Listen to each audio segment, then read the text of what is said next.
আসসালামু আলাইকুম প্রিয় দর্শক, আজ আমি এই অন্তর্বর্তীকালীন সরকারের একজন গুরুত্বপূর্ণ উপদেষ্টা মাহফুজ আলমের একটা স্ট্যাটাস নিয়ে কথা বলবো।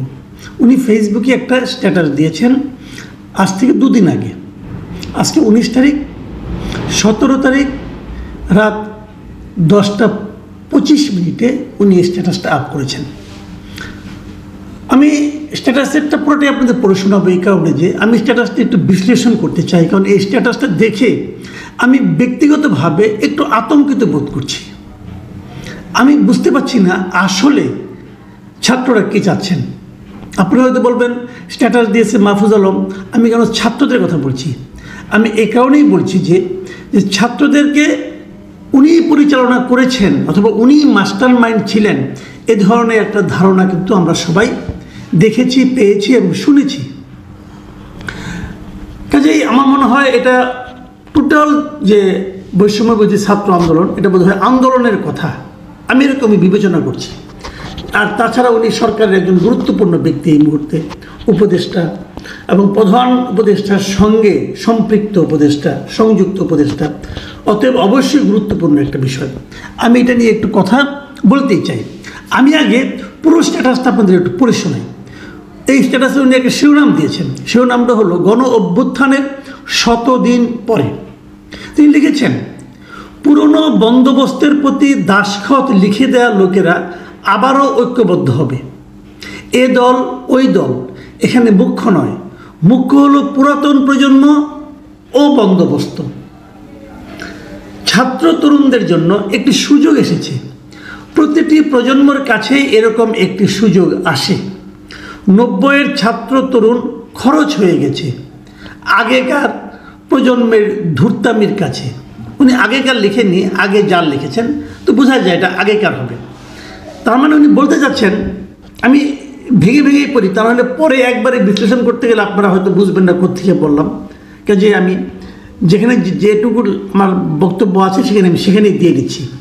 মানে উনি বলতে চাচ্ছেন যে আগের যে প্রজন্মগুলো ছিল, আগের প্রজন্ম কিছু একটা অর্জন করেছে, কিন্তু সেই প্রজন্ম, তার আগের প্রজন্ম যারা আছে, তাদের ধূর্ততার কাছে তারা পরাজিত হয়ে গেছে এবং সেই সুফলটা আগের প্রজন্মের লোক নিয়ে গেছে। এটাই মূল বক্তব্য। এবং বর্তমান যে প্রজন্ম, এই আন্দোলন যারা করেছে, তারাও এদের আগের প্রজন্মের কাছে পরাজিত হতে পারে, সেই জন্য উনি এদেরকে সতর্ক করেছেন। এটা পরের লাইনগুলিতে আর একটু ক্লিয়ার হবে। তিনি লিখেছেন, আবারও সে ধূর্ত পুরাতন পন্থীরা ছাত্র তরুণদের মধ্যে যে বিভেদ ও অনাস্থা তৈরি করছেন, সে সম্বন্ধে ছাত্র তরুণেরা সতর্ক না থাকলে তারা প্রজন্ম আকারে হত্যাযোগ্য হয়ে উঠবেন। কথাটা খেয়াল করুন। মানে ওনার বক্তব্যটা হচ্ছে যে এখন যে ছাত্র আন্দোলন করেছে, তারা যদি পুরাতনপন্থী যারা আছে, মানে আগের প্রজন্মের যারা আছে, তারা যে বিভেদ এবং অনাস্থা তৈরি করেছে নতুনদের মধ্যে, যদি এ ব্যাপারে যদি নতুনরা সতর্ক না হয়, মানে ছাত্র তরুণরা সতর্ক না হয়, তাহলে এই ছাত্র তরুণদের পুরো প্রজন্মটাই হত্যাযোগ্য হয়ে উঠবেন। মানে এদেরকে হত্যার শিকার হতে পারে। এই হলো গিয়া ওনার বক্তব্য। কিন্তু বরং একটা ভয় দেখাচ্ছেন যে এইবার যদি ছাত্ররা, তরুণরা যদি পুরাতনদের সেই ষড়যন্ত্র তার মধ্যে যদি ধরা খেয়ে যায়, তাহলে কিন্তু এরা শেষ। তারপরে বলছে যে 90 এত রক্তাক্ত ও কনফ্রন্টেশনাল ছিল না। মানে বলতে চাচ্ছেন যে এইবার যেরকম মানে একদম মানে মারামারি হয়েছে, 90 সালে অতটা ছিল না। ঠিক আছে। তারপরে লিখেছেন, এখানে প্রায় 1.5 লক্ষ আহত, মানে মাঠে লড়াকু আছেন, 2000 বা ততোর্ধ্ব শহীদ আছেন। গৃহযুদ্ধের পূর্ববর্তী মুহূর্তে একটা সামাল দেওয়া, এটা কোট আনকোট আছে, সামাল দেওয়া প্রচেষ্টা শুরু হয়েছে, যা এখনো চলমান।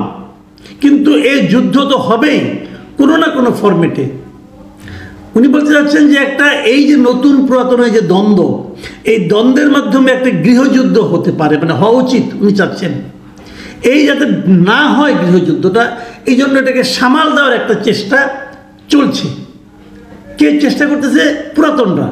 এবং তা বলছে যে এটা এখনো চলছে, কিন্তু তার বক্তব্য সামাল দেওয়া হোক বা না হোক, এই যুদ্ধ তো হবেই কোনো না কোনো ফরম্যাটে, মানে কোনো না কোনো ফরম্যাটে যুদ্ধ হবে, অবধারিত। সামাল দিতে পারলেও হবে, না পারলেও হবে, চেষ্টা করলেও হবে, না করলেও হবে, যুদ্ধ একটা হবে। কার সঙ্গে হবে? প্রজন্মের সঙ্গে প্রজন্মের। ঠিক আছে, তারপর উনি বলতেছেন নতুন ও পুরাতনের এই রক্তাক্ত দ্বন্দ্বে, দ্বন্দ্বে বলেন ভুল আছে, সমস্যা নেই, এই রক্তাক্ত দ্বন্দ্বে রণনীতি ও প্রধান দ্বন্দ্ব বুঝে নেওয়া জরুরি, খুবই জরুরি। মানে ওনার বক্তব্য হলো যে নতুন এবং পুরাতনের যে দ্বন্দ্ব, এই দ্বন্দ্বটা আবার রক্তাক্ত হবে, কিন্তু মাইন্ড ইট, এই দ্বন্দ্ব রক্তাক্ত দ্বন্দ্ব। এবং এই দ্বন্দ্ব এর যে রণনীতি, মানে স্ট্র্যাটেজি, যেটা রণকৌশল, যেটা স্ট্র্যাটেজি এবং রণনীতি যেটা আছে, এটা এবং প্রধান দ্বন্দ্বটা কোথায়, কেন এই বিরোধটা, এটা বুঝে নেওয়া খুব জরুরি। তারপরে আরও দুইটা প্যারা আছেন, পড়ে শোনায়। মৃত্যু আমাদের ছুঁয়ে গেছে, আমরা জ্যান্তে মরা হয়ে গেছি, আমাদের শহীদ হয়ে যাওয়া ভাই বোনের সাক্ষ্যকে নিরন্তর পুনরাবৃত্তি করে যেতেই হবে। ক্লান্ত হইয়েন না, জড়ো হন, ঘন হয়ে বসুন। মানে সবাই আপনারা ক্লোজ হয়ে আলোচনা করেন এবং সব কিছু করেন। এই যে বক্তব্যটা, আমি এই বক্তব্যটা নিয়ে একটু আলোচনা করতে চাই। আলোচনা হলো এরকম, উনি কিন্তু নতুন প্রজন্মের সঙ্গে পুরাতন প্রজন্মের একটা দ্বন্দ্ব দেখছেন এবং উনি ভেবে নিয়েছেন এবং উনি বিশ্বাস করছেন যে এই দ্বন্দ্বে পুরাতনরা যদি জয়ী হয় তাহলে ছাত্রদের যে আন্দোলন, যে বিপ্লব, যে আকাঙ্ক্ষা, সেটা ধ্বংসপ্রাপ্ত হবে। কাজেই ওটাকে ধ্বংসপ্রাপ্ত দেওয়া, যেমন ধ্বংসপ্রাপ্ত হয়েছিল 90-এ, যেমন হয়েছিল এরও আগে, 90-এর উদাহরণটা দিয়েছেন। কাজেই এই ধ্বংসপ্রাপ্ত হতে দেওয়া যাবে না, লড়াই করতে হবে। এবং সেই লড়াইয়ে আরেকটা কি বলেছে, রক্তক্ষয়ী একটা দ্বন্দ্ব হবে দুই পক্ষের মধ্যে, নতুনের সঙ্গে পুরাতনের।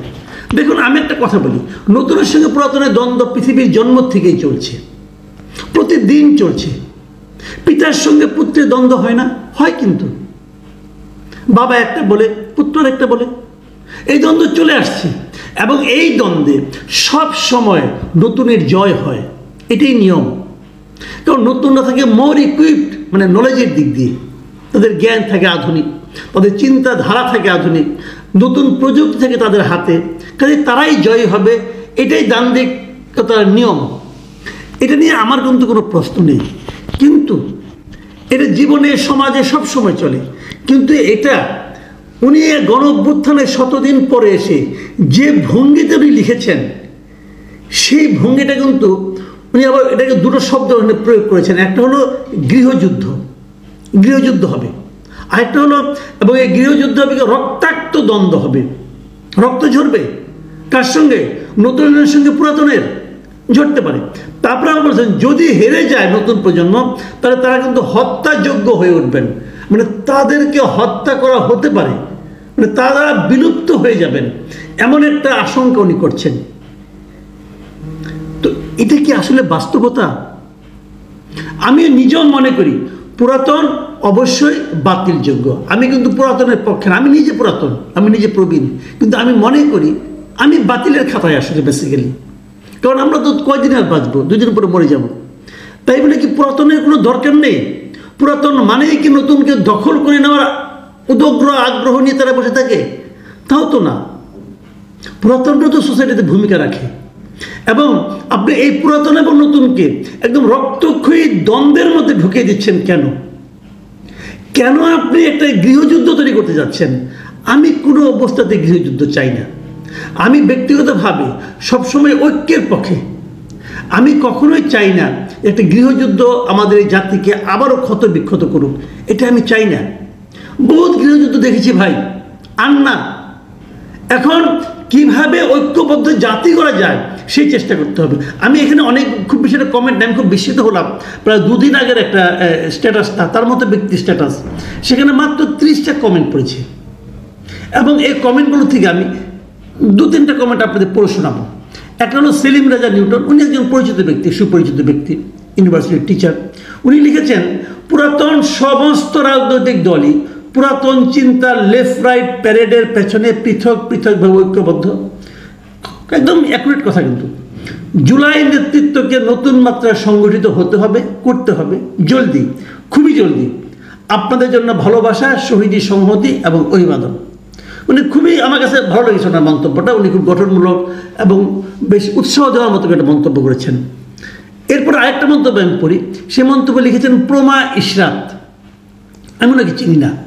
ওনার মন্তব্যটা হলো, একদম সাধারণ মানুষ তত্ত্ব কথা কম বোঝে।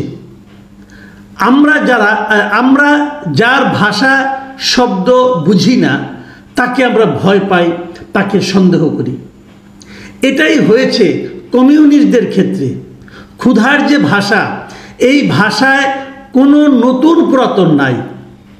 মানুষ চায় কর্মসংস্থান, মানুষ চায় খাদ্য, বস্ত্র, শিক্ষা, চিকিৎসা আর বাসস্থান। এর ক্ষেত্রে একটা সচ্ছল মর্যাদাপূর্ণ জীবন। মানুষ চায় আইন শৃঙ্খলার উন্নতি, মানুষ বিচার ব্যবস্থায় ন্যায় বিচার চায়। মানুষ চায় তার পরিবার নিয়ে সে যেন সুখে থাকে, তার সন্তান যেন থাকে দুধে ভাতে। তুমি বা তোমরা যে ছবি নামানো, ওঠানো, নামকরণ, কবর জিয়ারতে, রাজনীতিতে ঢুকে গেছ, এটা কি সেই পুরনো প্রজন্মের স্টাইল না? এগুলো কেন করতেছ? আমি আর কোনো মন্তব্য পড়লাম না, আমি এটাই রাখলাম। আমি কিন্তু প্রমা ইশরাতের মন্তব্যটাকে খুবই জোর দিচ্ছি। প্রমা ইশরাত যে কথা বলেছে, দেখুন বামপন্থীরা সাধারণ মানুষের জন্য, গরিবের জন্য কথা বলে, কিন্তু গরিবরা তাদের কথা বোঝে না। মাহফুজ আলম সাহেব বাংলা ভাষায় লিখেছেন, কিন্তু আমার ধারণা এটা বুঝতে অনেকেরই কষ্ট হবে উনি আসলে কী বলতে চাচ্ছেন। এবং সেখানে প্রমা ইশরাত যে আশঙ্কাটা প্রকাশ করেছেন, আপনারা তো এই ছবি নামানো, ছবি উঠানো, নামকরণ, কবর জিয়ারত, এই রাজনীতির মধ্যে ঢুকে গেছেন রে ভাই। এটা তো পুরনো স্টাইল। আপনার সেই পুরনো স্টাইল। পুরনোতে যা হতো, আওয়ামী লীগ আসতো, বিএনপি সব নাম চেঞ্জ করতো, বিএনপি আসতো, বিএনপি সব নাম আওয়ামী লীগের চেঞ্জ করে নিজেদের নাম বসাতো। আপনারা তো সেই লাইনে ঢুকে গেছেন, আপনারা তো তাই করতেছেন। সবাইকে মিলে ঐক্যবদ্ধভাবে একটা সমাজ গড়তে হবে। ঐক্যবদ্ধ সমাজ ছাড়া এই দেশকে সামনের দিকে অগ্রসর করা যাবে না। আপনি নতুন বলেন আর পুরনো বলেন, প্রজন্মের ভাগ করে লাভ নাই, শ্রেণীতে ভাগ করেন। ক্ষুধা যখন লাগে, পুরনোর ক্ষুধা আর নতুনের ক্ষুধায় কোনো পার্থক্য নাই ভাই। ইয়াংদের ক্ষুধাও ক্ষুধা, বৃদ্ধের ক্ষুধাও ক্ষুধা। কাজেই প্রজন্মের মধ্যে ভাগ করেন না, ভাগ করেন মানুষের চাহিদার জন্য। মানুষের মৌলিক চাহিদা আপনি কীভাবে দেখুন, আপনি এখন সরকারে আছেন, আপনি যে কথাটা বলছেন এই কথাটাকে আপনার সরকারের লোকজন মানে, আপনার অন্য উপদেষ্টারা মানেন, প্রধান উপদেষ্টা মানেন, তাদের সঙ্গে আলাপ করুন আগে। আপনি একা পারবেন না কিছু করতে। আপনি যদি কিছু করতে চান তাদেরকে নিয়ে, যেহেতু আপনি সরকারে আছেন, কাজটা আপনাকেই করতে হবে। সরকারের কাছেই রাষ্ট্রের সমস্ত ইনস্ট্রুমেন্ট আপনাকেই করতে হবে। আর আপনি যদি বলেন না আমি এই সরকারিতে করাইতে পারবো না, তাহলে মাঠে আসেন, সচিবালয় ছেড়ে দেন, মাঠে এসে মাঠে সবাইকে নিয়ে আন্দোলন করেন। বসে থাকবেন সচিবালয়ে আর এখানকার ইয়াং জেনারেশনকে উস্কাইয়ে দিবেন, এটা হয় না রে ভাই।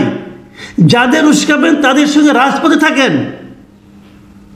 আপনি ওই আরাম, এসি রুমের আরাম ভোগ করতে চান, আবার রাজপথে ইয়াংদেরকে উস্কিয়ে দিতে চান, এটা হয় না। আসেন এখানে, অথবা তাদেরকে বুঝান, বুঝিয়ে বলেন চলুন আমরা এই ধরনের একটা সমাজ গড়ার চেষ্টা করি। যদি আপনার সহকর্মী যারা এখন আছেন উপদেষ্টা, তারা যদি আপনার সঙ্গে একমত না হন, তাহলে তাদেরকে ত্যাগ করে আসেন। তাহলে বুঝবো আপনার এই কথাগুলির মূল্য আছে। না হলে বুঝবো কিছু অবোধ, কিছু ইয়াং, কিছু ইমোশনাল ছেলে মেয়েদেরকে জীবন ধ্বংস করার জন্য আপনারা এই সমস্ত কথাবার্তা বলছেন। আমি মনে করি মাহফুজ আলম সাহেব খুবই মেধাবী লোক এবং উনি এগুলো চিন্তা করবেন এবং সেই অনুযায়ী কাজ করবেন। আমি ওনাকে দেখতে চাই আগামীতে, যে আগামী 7 দিন 10 দিনের মধ্যে উনি ওনার সহকর্মীদের নিয়ে এই ওনার কথাগুলি বাস্তবায়ন ঘটাতে পারবেন। আর যদি না পারেন তাহলে আন্দোলন করার জন্য যাদেরকে আন্দোলনে আহ্বান জানিয়েছেন তাদের সঙ্গে রাস্তায় নামেন। ওই যে বললেন না যে ঘন হয়ে বসুন, যারা ঘন হয়ে বসবে সেই সাধারণ মানুষের সঙ্গে আপনাকেও দেখতে চাই। প্রিয় দর্শক, এখন এ পর্যন্ত।